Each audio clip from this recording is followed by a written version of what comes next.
We're still trying to get Ed Soares. I knew this was going to happen. He was landing from Brazil, and he was like, Dad, don't worry, I'll figure it out. It is 3 o'clock, so let's give him the benefit of the doubt. But hopefully we can grab him, and then, we do have him. Oh, wow, there he is. Ed, are you there?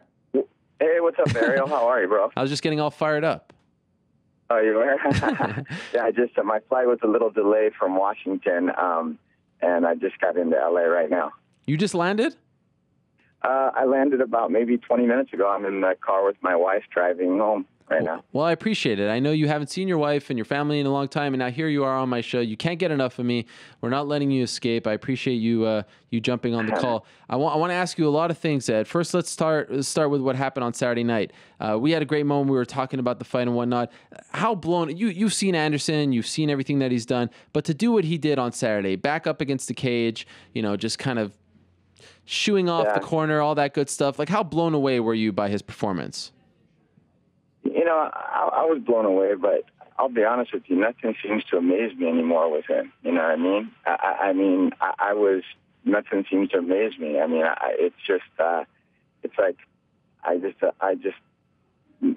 unfortunately, I don't really get amazed by it anymore. When I see that stuff, I'm just like, yep, that's him. You know what I mean? That's what he does. And, anytime it almost seems sometimes that, like, he likes to beat people in the position that they feel the most comfortable with. You could tell that it seemed like, from the beginning of the fight, Stephan Bonner's whole strategy was to keep his back against the cage. And I don't know if he noticed that, but he's pretty perceptive on those things. And he says, okay, so you want to put my back against the cage? Well, then put my back against the cage, and let's go from here. I don't know. It just seems like, he never seems to amaze me too much. I mean, it's almost like, I don't mean that in a bad way. It's just, it doesn't surprise me anymore. It always amazes me, but it doesn't surprise me anymore. And what are you thinking when he's just letting Stephan punch him in the face and doing what he's doing? Like, as his manager and his friend, you're not getting a little nervous? Like, oh, come on, just do what you have to do, I always get a little nervous, you know what I'm saying? But he always tells me, like right before he goes in the ring, I always tell him, I say, don't mess around, get in and get out of there, and like this same thing he told me in the trail fight, he gave me a hug, gives me a kiss on the head and says, hey, bro, I'll be right out. Don't worry, I'll be right out. Were you worried at all about Stephan Bonner going into this fight? Honestly, did you think Stephan had? Of course I was. You were? Of course, yes, I was. Stephan Bonner is a big guy, a strong guy, and of course I was worried about it. Anderson took this fight on short notice. Of course I'm worried. I always get worried. Every fight, regardless of who he fights, I always have a concern and a worry. I had the privilege, obviously, of being there, and I saw these billboards for Anderson and Nike, the big Nike Town store that was opening in Rio. And we've heard now that 12 million people watched the main event on Globo, the big channel in Brazil. Has this raised his stock even more? And if you can't compare for those that haven't been to Brazil, like, is he the equivalent of like a Kobe Bryant here or LeBron James, or do you think even more so? I was just about to say that he's bigger than Kobe Bryant and LeBron James here. Wow. Like, he's bigger than that there. It's crazy. It's every time I go there, it seems to get, when I don't think it can't get any bigger, it somehow seems to get even bigger. I've heard a lot of talks. I was in São Paulo yesterday, meeting with one of our partners down there with an agency, and they were telling me that Anderson right now is this, behind Neymar, is the second most popular athlete in Brazil. Wow. And that's a soccer player, right? Yeah, that's a soccer player. And it seems like all this happened like in the last 2 years or so, and it's like almost now it's like it all really started to get bigger right after the Vitor Belfort fight. That's when it all started. Did you expect that to happen? Like, when you going into that fight, did you think that if he beats Vitor and does it impressively, all this will come? Well, I didn't know if all of this will come, but I knew that it was going to be a huge catapult in his popularity in Brazil. I knew that just because Vitor Belfort is a huge superstar out there also. And for Anderson to go out there and beat Vitor in the way he did, I felt that, that was, definitely a big turning point in his popularity.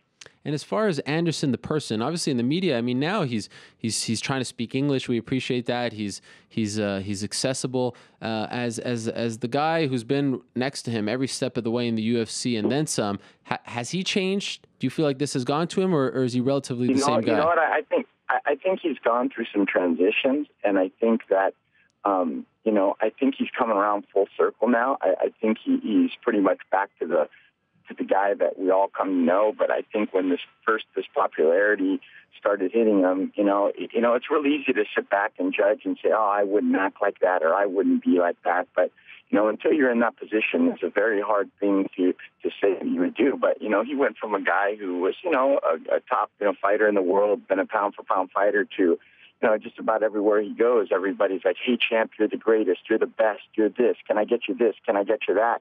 It kind of, I think it will get anybody a little bit kind of tripped out, you know what I mean? So I think he's kind of filling into the shoes that he's become, and I think he's doing a great job of it. He's really kind of come full circle. I think he's handling it very well. I think he's kind of back to his roots, which was very, it's very nice to see, because there were some times where things start getting a little crazy. Now, the big news, as you know, Ed, was after the fight, people were saying, even Dana White himself, I need to get Ed and Anderson in a room and make this Jon Jones fight.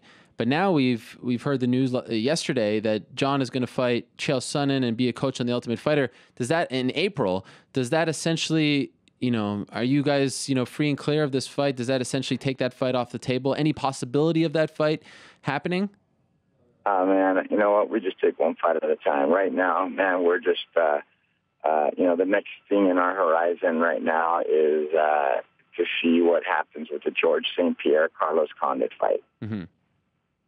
If Carlos wins, there's probably a better chance that he's going to fight at 185 next, right? Because he's not going to have the GSP fight after a loss. That doesn't make a lot of sense, right? It doesn't make a lot of sense. Yeah, I guess it doesn't in some ways. I mean, I think, regardless whether George St. Pierre wins or loses against Carlos Condit, I mean, he's still the greatest welterweight of all time. So, I think what he's done, I think probably Matt Hughes would be right behind him there. Right. But I believe, I believe we'll just take that when it comes. We'll just cross that bridge when it comes. But we're definitely going to be having our eyes on that fight for sure. It's hard to obviously interact with him when he's trying to speak English. He hasn't really given us a reason why he is so against the Jon Jones fight. Why do you think that is? Man, I don't know. We haven't really talked about it too much either, but I don't know. I think if it needs to happen, it'll happen. We'll cross that bridge when it comes. Were you surprised when they made that announcement, considering all that Dana was saying at the press conference? No, I knew it was going to happen. Oh, I knew a few days before it was going to happen. Man, why didn't you tell me? Man, I can't tell you everything, Ariel. Now, okay, you wear many hats. You're also the manager of Lyoto Machida, who was promised a title shot and had that opportunity taken away from him. I don't know if you know this. 15 minutes ago, Lyoto Machida tweeted, "With all respect, but for me, Chael does not deserve a title shot. I would like to know what he has done in the light heavyweight division to deserve." Yeah, I would have to agree with that. I'd have to agree with that.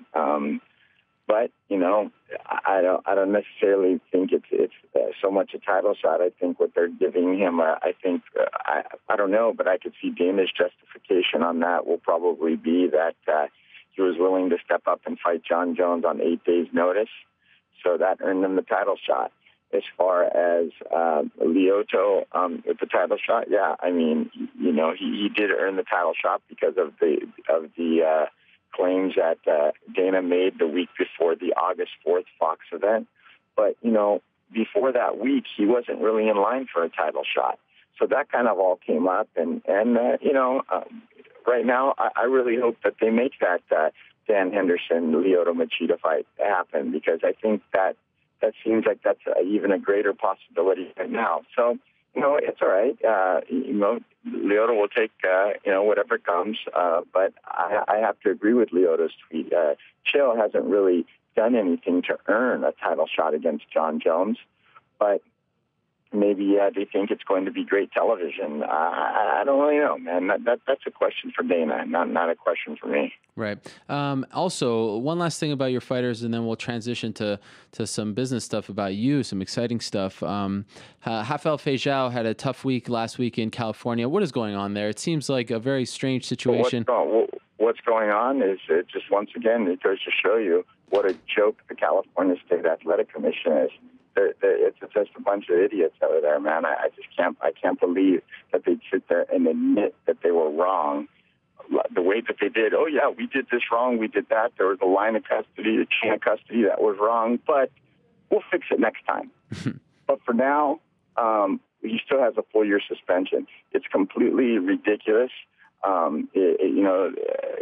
I don't even know what else to say. You know what I mean? I got my promoter's license there, so I don't know if they can come back now and take it away from me from what I say about him, but probably not, because Dana's always had his words with it.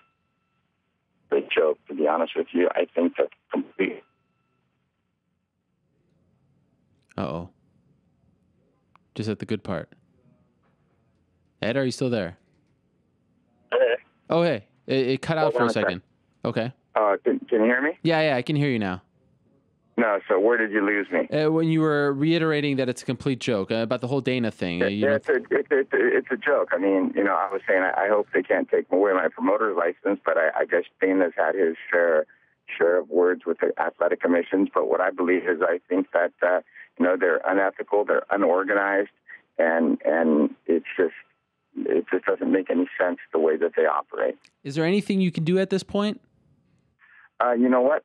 Now that I got back from Brazil, I'm going to look into it, because, I mean, in any court of law, they basically had the wrong date on the paperwork. They had the urine sample taken from the wrong location.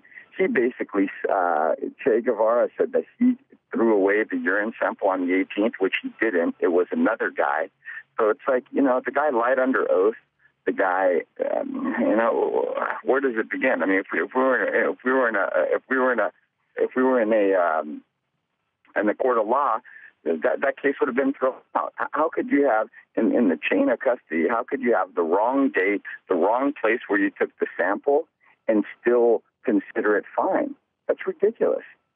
That is ridiculous. It's a very weird story. I hope that you can get some justice. If he deserves a better fate, I hope that you'll be able to get it for Rafael Feijão, one of the top light heavyweights in the world. Now,